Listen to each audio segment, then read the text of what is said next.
سنشاهد اللقطة كافاني كالمراقب من كامبياسو، وكافاني هنا. هذه الإعادة كافاني قطع الكرة، حاول تجاوز اللاعب كامبياسو، وهنا عودة لتياغو موطا. إذن قرار سليم لأن العرقلة كانت واضحة وضربة جزاء صحيحة 100%. كافاني أمام كاستيلاتسي، وفرصة مواتية لنابولي من أجل تقدم. كافاني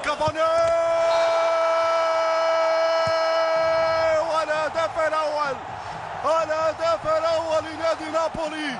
أخيرا يأتي الخبر السار لأنصار نادي نابولي، وكافاني هو الذي يسجل من علامة الجزاء. كل شيء صنعه كافاني، توغل، راوغ، لم يكن للاعبي الانتر حل اخر سوى العرقله، وبالتالي قرار سليم من الحكم دومينيكو تشيلي الذي لم يتردد في الاعلان عن ضربه جزاء.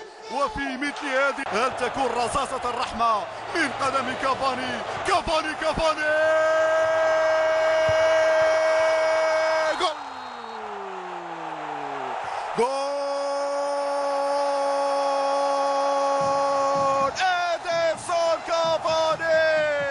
يقضي على أحلام الإنتر.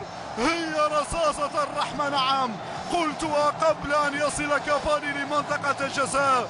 بالفعل يرسل رصاصة الرحمة، ويقضي بذلك على أحلام الإنتر بالتواجد في الدور النصف النهائي. نابولي نعم يتقدم بهدفي كافاني، واحد من علامة الجزاء والثاني كان بمثابة الضربة القاضية. قلتها بأن نابولي سيتحدث بلغة المرتدات الهجومية، هذه واحدة منها. كافاني الاستلام، كافاني الإبداع، تلاعب برانوكيا، تلاعب بكاستيلاتسي. نعم فاصل مهاري، توجه بهدف وكرة في الشباك. يا كاستيلاتسي جيبها من الشبكة، يا كاستيلاتسي جيبها من الشبكة. انتهى مسار فريقك في الكوبا